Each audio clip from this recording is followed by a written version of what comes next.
কোন নবী অথবা কোন মানুষের কাছে যাওয়ার জন্য অনুমতি চায় না।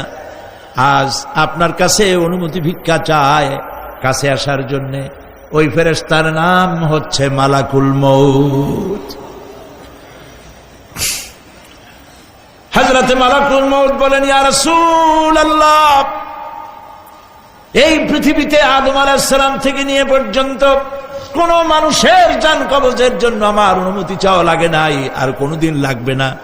আজ আমি আসার সময় আল্লাহ বলেছেন আপনার জান কবজের জন্য আমি যেন আপনার কাছে অনুমতি ভিক্ষা চাই। নবীজি বলছেন আমি যদি অনুমতি না দেই তো কি হবে? হযরতে মালাকুল মউত বলছেন, ইয়া রাসূলুল্লাহ, অনুমতি যদি না দেন আমি ফেরত চলে যাব। আমাকে সেভাবেই বলা হয়েছে। হযরতে জিবরাইল বলেন, ইয়া রাসূলুল্লাহ, হে আল্লাহ রাব্বুল আলামিন আপনার দিদারের ইন্তজার করতেছে।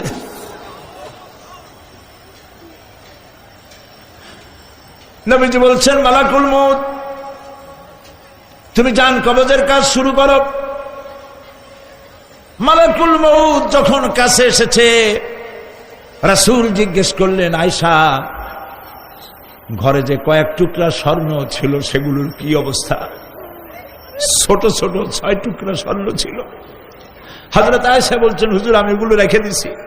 হুজুর বলছেন, না, রাখতে পারবে না, আমার ইন্তেকালের আগে খয়রাত করে দাও।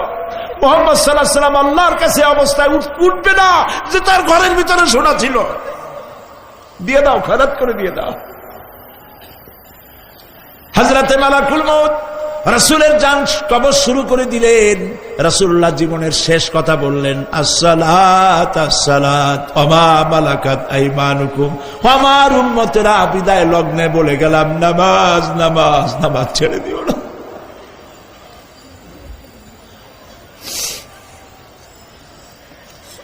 প্রিয় ভাইরা,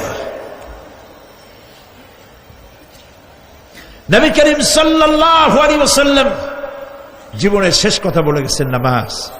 সেই নামাজে আমাদের যত সব অবহেলা, স্ত্রীকে নামাজ পড়ান, বউকে নামাজ পড়ান, ছেলে মেয়েকে নামাজ পড়ান। দোকানদার ভাইরা যখন আজান হয়ে যাবে দোকান বন্ধ করে দেন। আপনি আপনার কর্মচারীরা নামাজ পড়তে যান।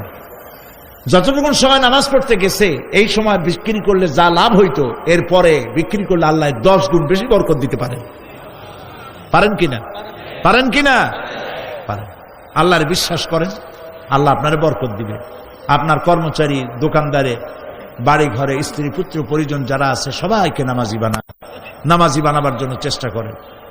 নামাজ রোজা ইত্যাদি করুন, মিথ্যা বলবেন না, ওজনে কম দিবেন।